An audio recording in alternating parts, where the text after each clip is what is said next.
Okay. Ma'am, Mm-hmm. shall we go? Yeah.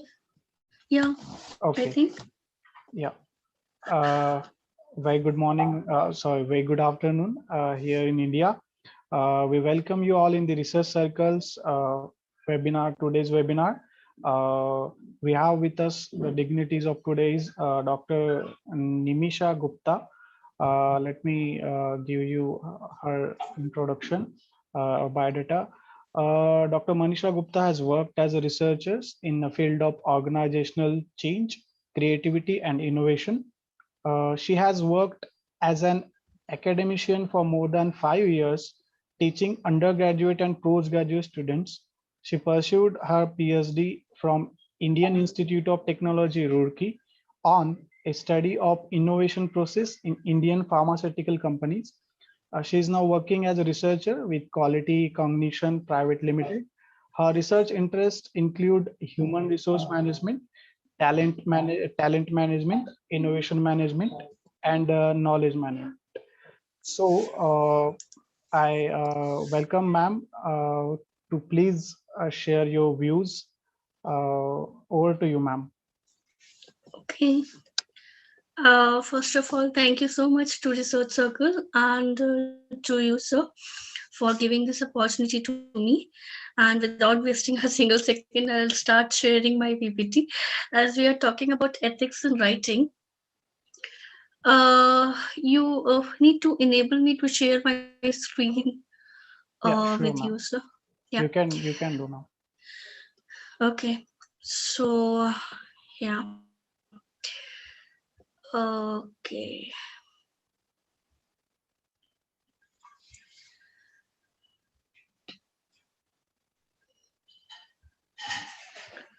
Uh, this my PPT. Is it visible? Not now, ma'am. Not yet. Okay.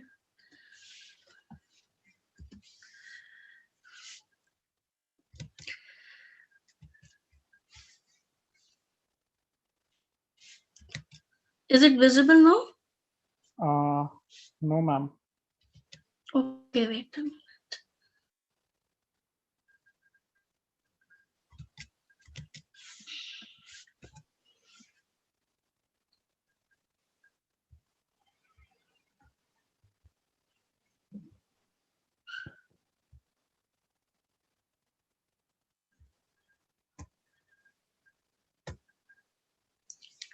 Is it visible?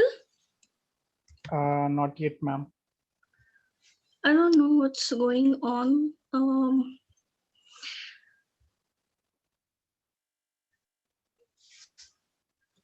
I have allowed the permission from my side.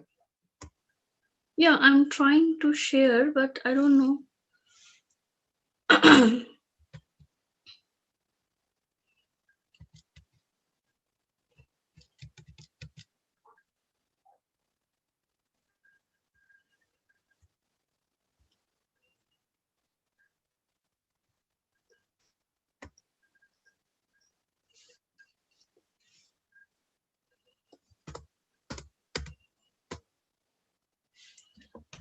Not yet. No. No, ma'am. Okay. Uh, how to do then? You just have to click on share screen. Yes, I have done that. Share your entire screen. I'm sharing. Right now, we can visible. Now it's visible Okay. now. Yeah, Okay. thank you. So let's talk about the ethics of writing. And before starting anything, I would like to say is like in our life we have to write a lot. Either we are writing an application, simple leave application, or we are writing. We are in the field of academics, so it's mandatory for us to, first go for thesis writing, then research paper writing, case writing, then blog writing, content writing, storytelling, and these are all different aspects of writing which we pursue in our career. So it depends upon person to person. if you want to be a case study writer, or you want to be a medical paper writer, conceptual writer, review writer. So it depends upon you. Like I personally am pursuing a internship as a blog writer and a content writer, so it's on your choice basically. But more or less we have to start, we have to write. Even we are into research, we are into academics, we have to write something. And these are different types of writing which normally we have to be through with that. So let's start with this writing only. Why, writing is important for we as academicians or researchers, because number one, it gives us recognition. We got as our citations increases, people come to know more about us. Secondly, we are contributing to the literature. We are able to enhance our creativity and innovation. Because I worked in this area, so I can say it with the much more confidence that we can create new things which are additional to the literature. Then it is useful for future research scholars, like you are able to guide the people. You are able to identify that in the field of research, or in a particular field of study which you are taking care of, what are the loopholes which the other people can go on with. And then it's obviously very important for academics, for society and the economy. Now, what are the ethics of writing? The very first ethic is it should be plagiarism free. It should not have anything copied or cut copy paste material, because it degrade the quality of your research work. Think second is it should be original. Your thoughts should be original, and how they can come when you give more time to thinking. You read the literature and you think about it. Until on this, you have a brainstorming session, thinking session, you discuss with others. You are not able to come up with something which is your own original. Like you see the painter who creates the thing that has been considered original. Why? Because it's imagination, it's the creativity of a person which is coming in the form of output. Then it should be novice. In if you have been through research areas, you must be seeing the same things and repetitive things again and again.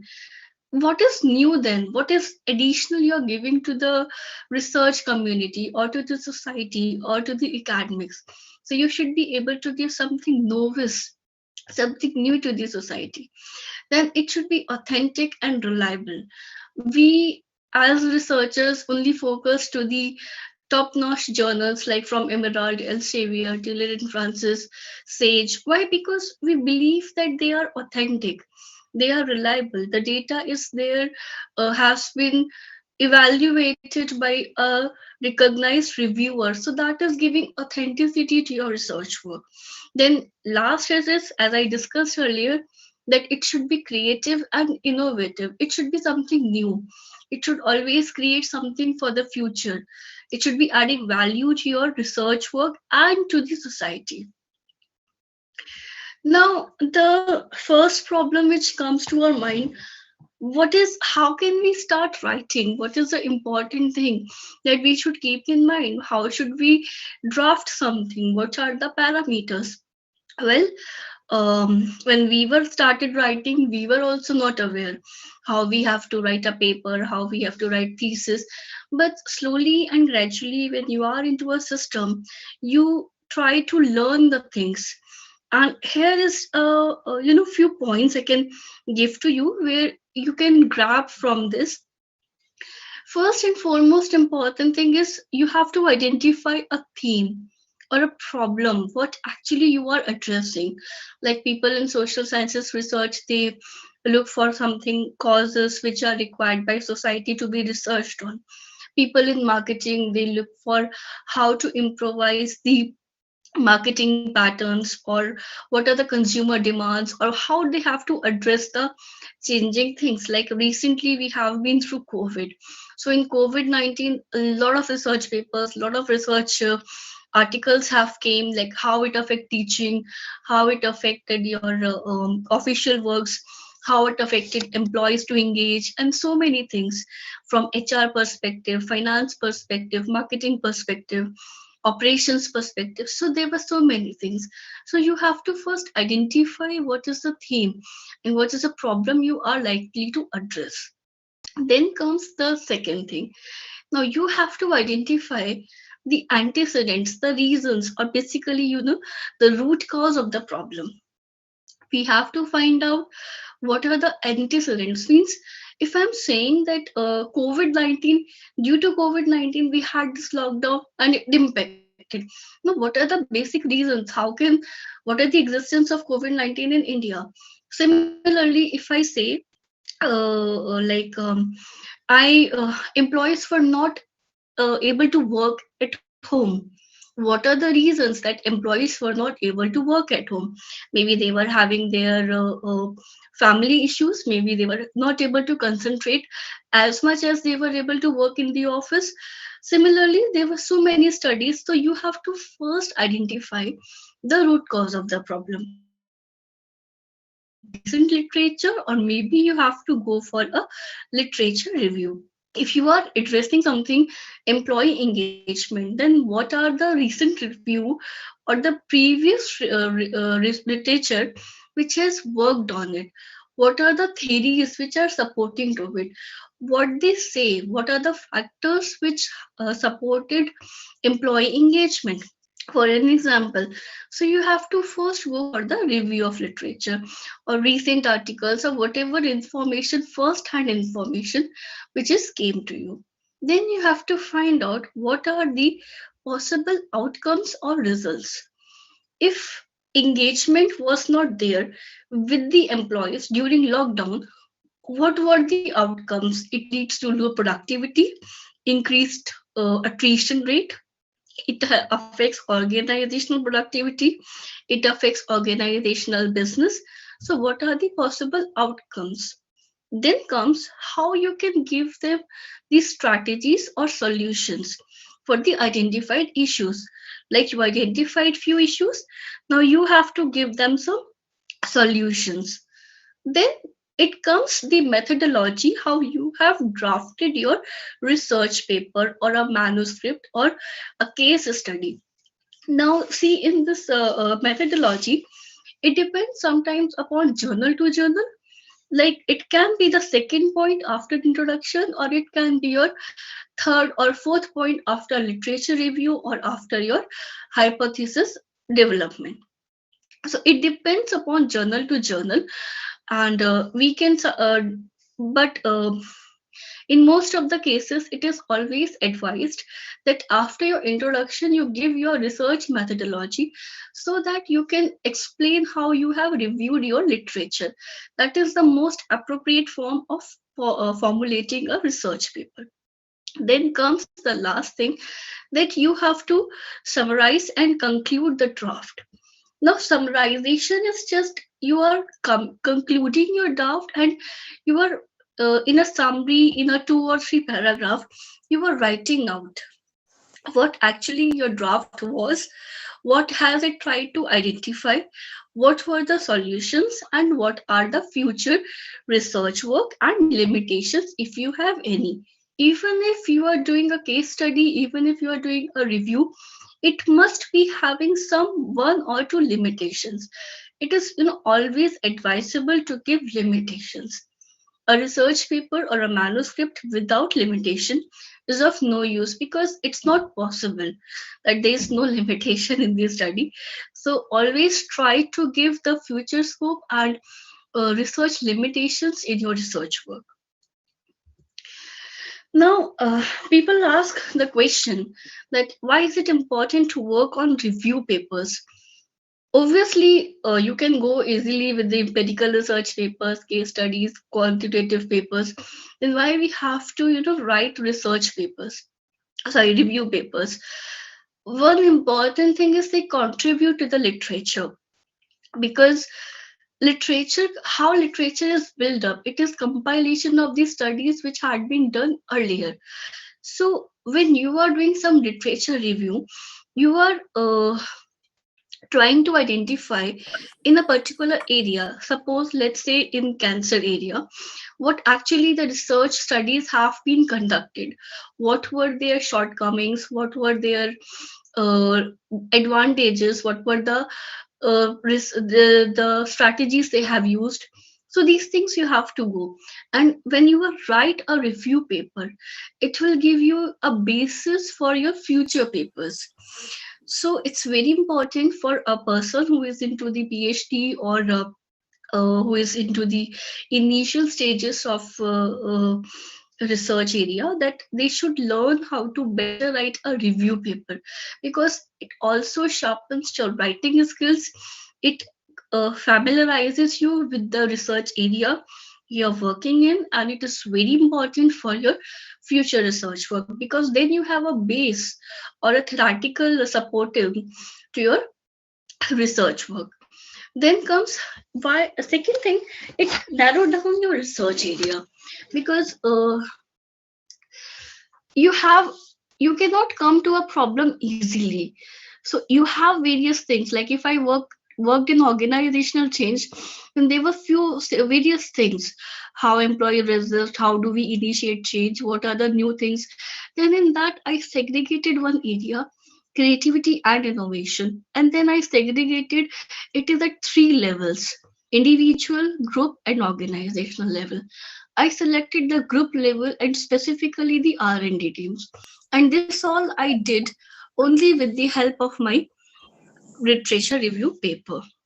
Second thing, I worked on the research gap with it, because there's so many teams, virtual teams, collective teams, integrative teams, product teams. So I specifically work for R&D teams.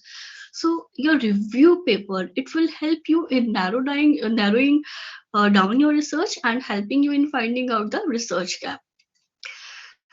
And very important point is this, that it helps in defining the theories which are associated with your research work, the themes, and most importantly, you are able to develop your conceptual model.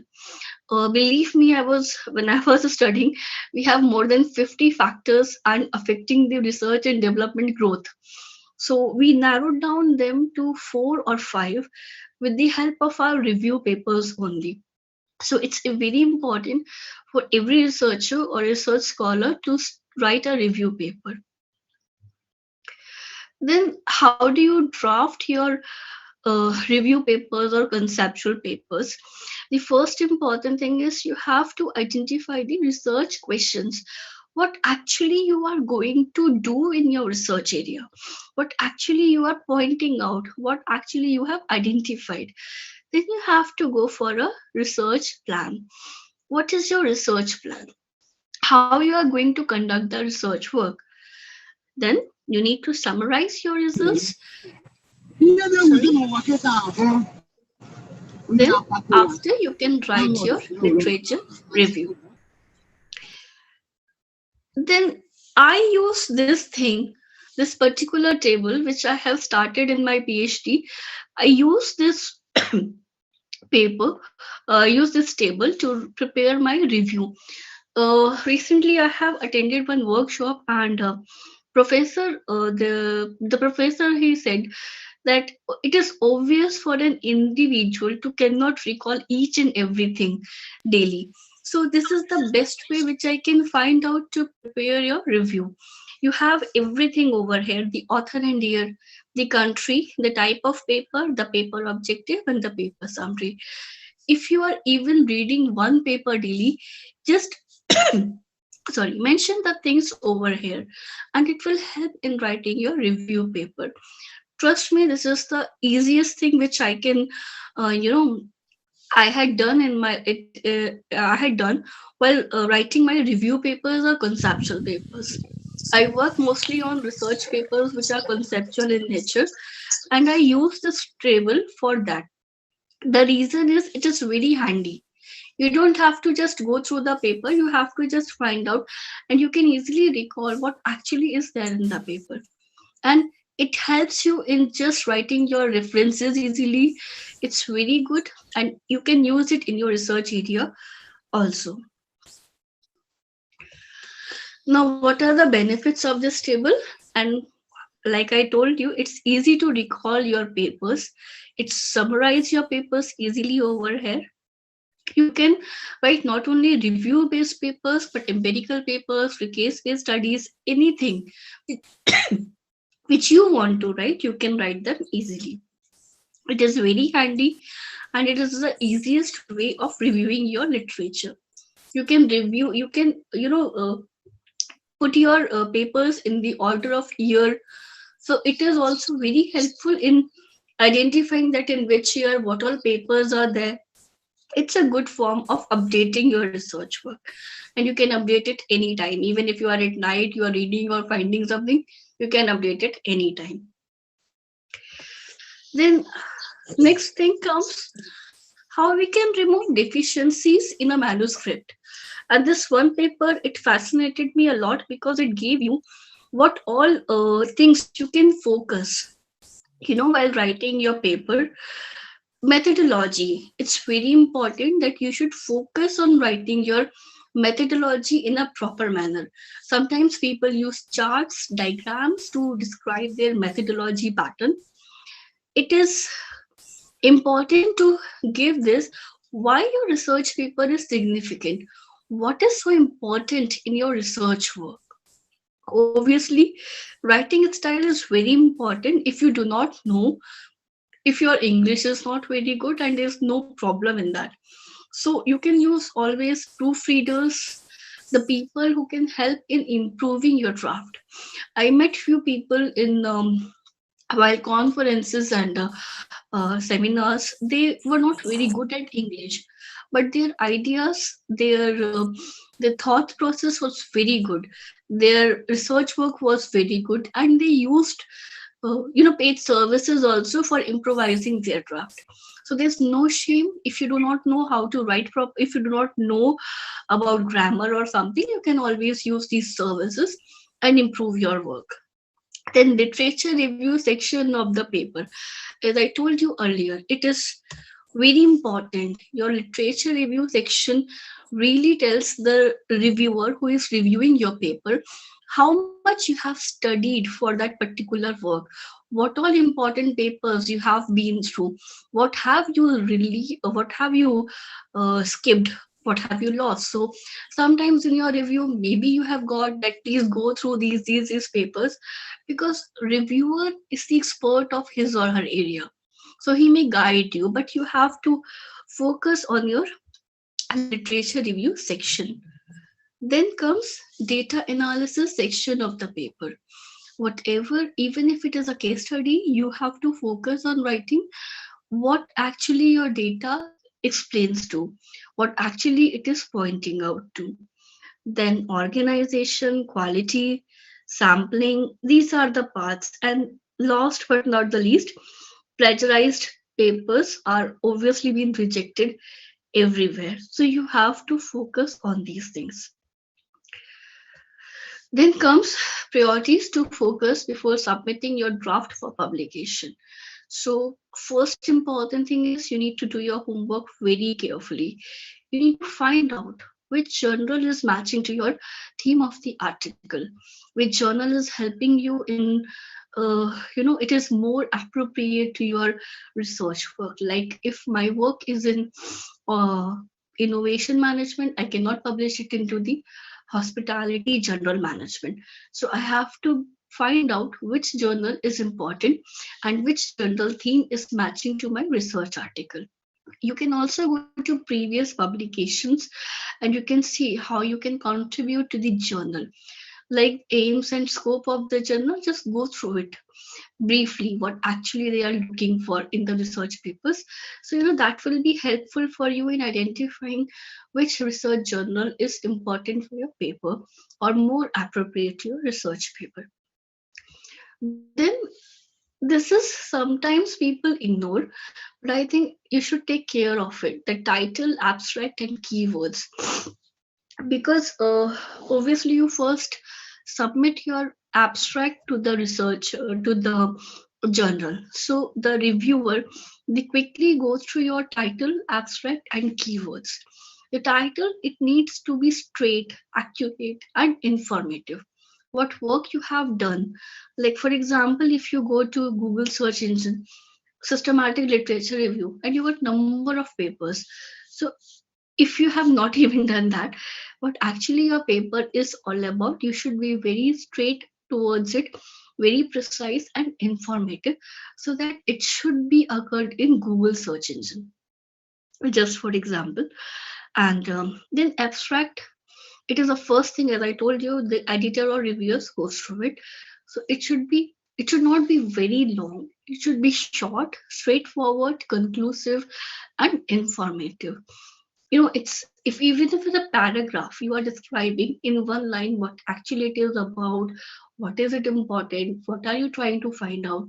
It's actually it gives more weightage than a one page draft also. So try to focus on your abstract. Then abstract must describe the work actually done in the article. So your research methodology, your findings, you can give it in one line, and I think that is much more sufficient. Then keywords, very important is your keywords should be in the range which Google engine can find it out, like woman entrepreneurship, women empowerment, systematic literature review, AHP, structural equational modeling. These are few terms in management field which are um, been searched by researchers or scholars again and again. So your keywords should be designed or giving in such a way so that people can find them out. And keywords should not be more than 5 to 10, because then it's not a keyword, you are giving your whole paper summary. So it should be less and it should be informative. And writing a manuscript research paper or case study, a very important thing, as I told you earlier, that your draft should be clear, concise, informative, and novice. If English is not your first language, then you can use the editing or proofreading services. And your manuscript should be error free. It should be error free because, as we see earlier, most of the drafts, like 58%, were rejected because of the writing skills. So you need to improvise it. And you always check for plagiarism, and you should always follow the journal style, whether it is forming APA format, Harvard format, or Chicago manual. So you should go for it which actually it is following, and draft your paper in that format only. Now this is something which people, my friends, they keep on asking me, how to increase the impact of research work. Recently I have gone through one thing, that people are nowadays publicizing their research work using social media platforms like LinkedIn, ResearchGate, even Facebook. I mean, most of you have seen this webinar on Facebook and you have attended it. So yeah, you can use these media portals for highlighting your research work. You have to first, it's important that your title should be attractive and informative. You can present your work in relevant academic conferences.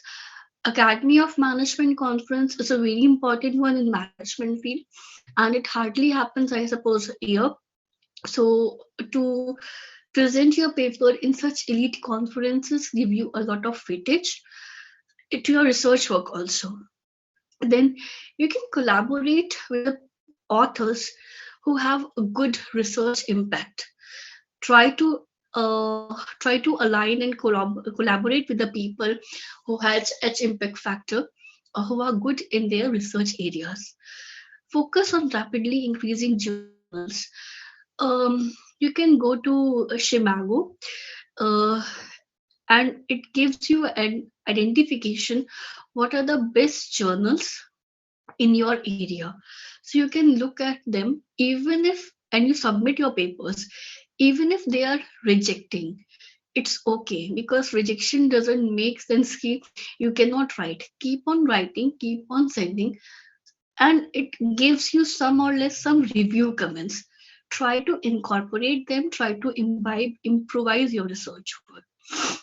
And you can always use your blogs for presenting your work. It's a good way. Like some people use storytelling, and if someone reads your story, they like you, obviously they will follow you, then they will follow your research work also. So it's also a way of increasing your research impact. And I think last but not the least, writing is all about your interests and your expectations.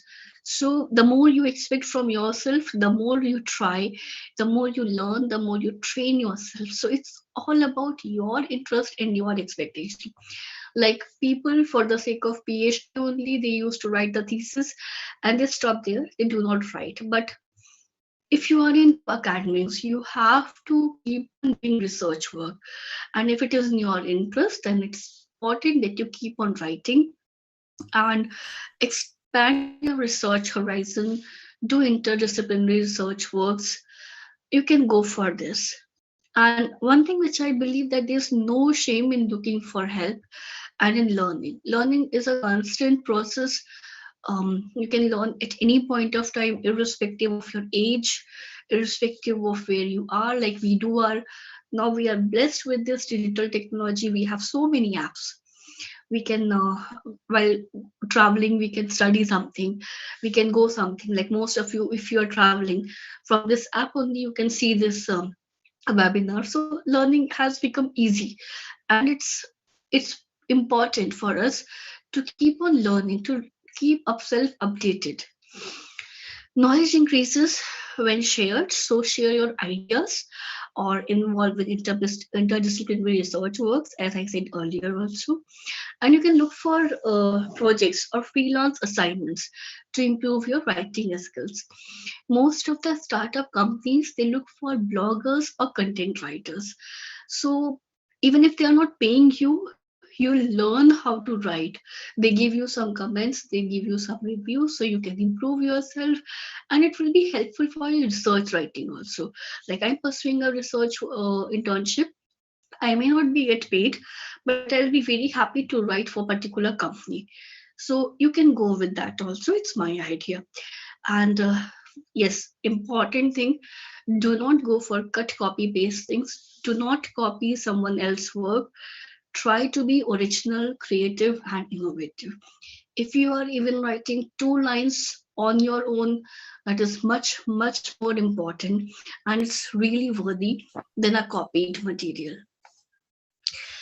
And last about me, as I told earlier, I'm an academician, trainer, researcher, and a blog writer. I have emerged from research scholar to all these things from my experiences.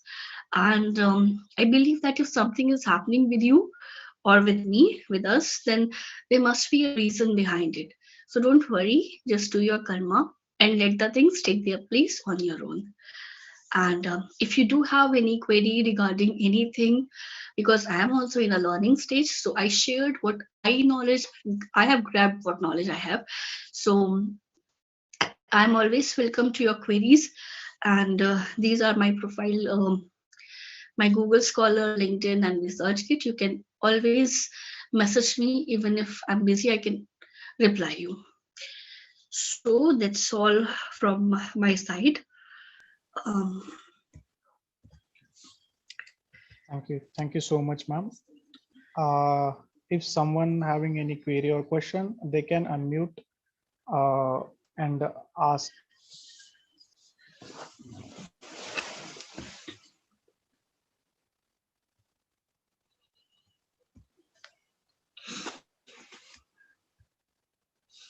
I'm again repeating, if someone having query or question, they can unmute yourself and ask.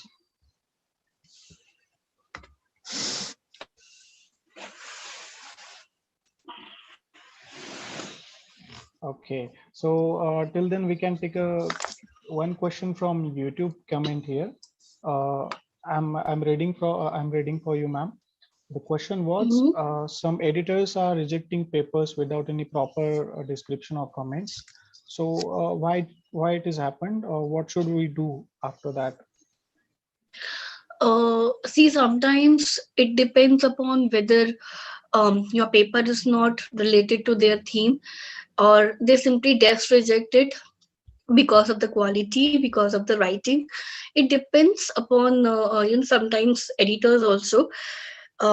It's okay if they are rejecting, just try to the next journal, because it happened with me many times, so there's no shame in sharing this thing with you. So like it's okay. um yeah. Okay, anyone from here? Uh, do anyone have question? Okay, there's a last one, ma'am, from the YouTube comment that Nishi Priya is asking how to become a blogger. Okay, how to become a blogger. I am not actually a professional blogger. Yeah, I used to write and content for other people. Area of interest in which you are into. Like I am into innovation and management, organizational change, innovation and management. So I used to write the blog for a company who is into digital innovation services. So that's how I try to help with them, to write and help with them. You can find out what is the thing you can work with. If you are interested in healthy lifestyle, you can start writing, you can have your own blog.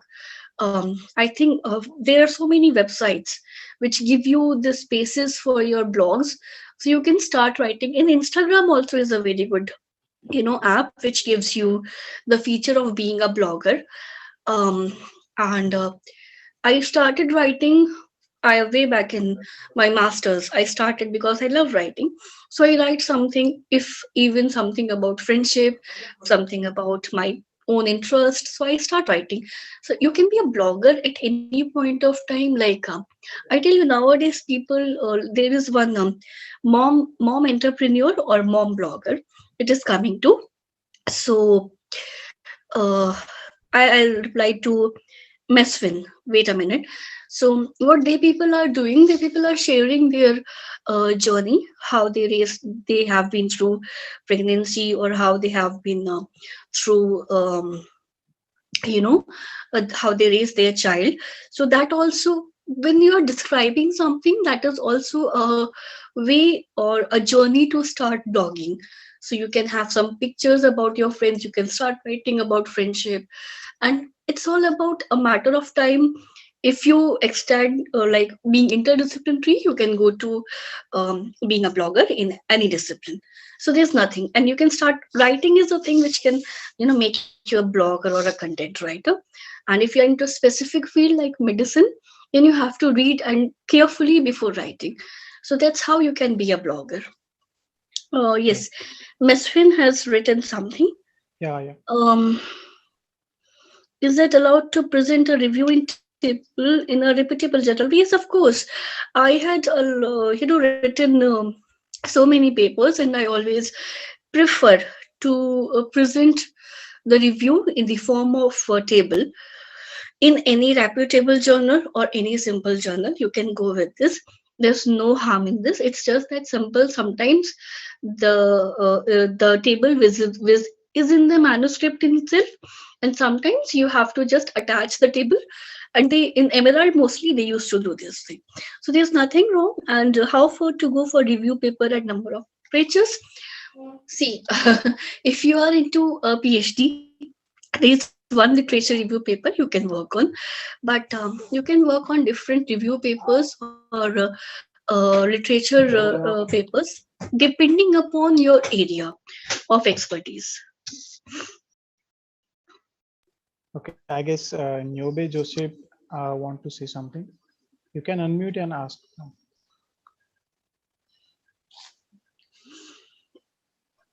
Okay. Do I have a floor? Yeah. All right. So I wanted to ask, whenever you had already comment from another journal, but the paper it was rejected, was not accepted, was not accepted yet there. Can you review those comments now and choose another journal? Is it ethically correct or? Sorry, can you repeat it? I'm asking that as an author, you submit your paper to a journal, which gives back comments for your paper. Mm-hmm. Then now you decide to change it because it's been rejected, and then you submit it to a different journal. Is it ethically correct Yes, it is okay. It is perfectly okay because even see, if a journal has given you some comments and they have rejected you, you can incorporate those comments and submit back to the same journal. But if they have rejected it, and if it is not aligning with the theme of the journal, your paper, you can submit it to any other journal related to your field, related to your theme. That's okay. That's not a problem. It's okay. It's authentic and viable in publishing. It's not a problem. Okay. Maybe you can try another publishing house. It's like if you have submitted in Emerald, you can submit it in Sage or you can submit it in Elsevier. So that's okay. No issues. Okay, thank you. Thank you. One last question from Ms. Finn Reta. Please ask, and we will conclude them.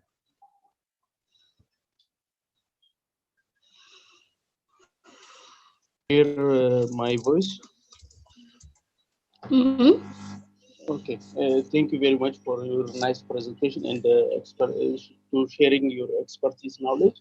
But my question is that just if, for example, in most of Elsevier and Springer journal, I didn't observe presentation in table format. But is that allowed to present a review in presentation format? And my second question is that just how far we can go to present to review articles. I mean that the year, how long in past studies can we review in our article in our literature review? Just 10 year or 5 year back, we have to review our article. Are you asking actually the time period for which we can review the papers? No, just duration, how far we can go back. For example, in 1990, in 2015 articles can be included recently, or last 10 years articles has to be included in our review studies. Okay. See, Mesvin, the thing is that suppose I'm working on COVID-19. It's a very recent example, so I Okay. cannot take the data before 2020. Okay, but if I'm taking the data on, like, say, cancer patients, I can find out if a medicine for cancer patients, I can take the data from 1990 also. I can take the data from previous years also. But sometimes, we have to limit our research review papers because every time you cannot go back, like from the very starting 0 to 2021, you cannot go. So what we used to do, we limit the things. But in that also, we take the basic papers which are very important. Like what I did during my research, I took data for 20 years, but I also took basic papers from 1980, 1970, and so on. So now the limit, how we set the limit, it actually depends upon your research gap and the thing which you are investigating. So on the basis of these things, we limit our research duration, the duration for which we are selecting the papers for review. Okay, like for supply chain management, we do have certain, what, like in India, if I take an example, after LPG policy, the FDI changes. So I will take the data from 1991 to 2021, because after 91 only, India started issuing guidelines for foreign direct investment. So that is how we used to limit our research work. Am I able to answer your question, Metzvin? Yeah, yeah, correct. Okay. Thank you very much. Okay. Thank you, Ms. Bin. Thank you, ma'am. Now, on this note, I would like to conclude this session. From whole research circle team, I would like to thank Dr. Nimisha Gupta, ma'am, We are very glad to have you.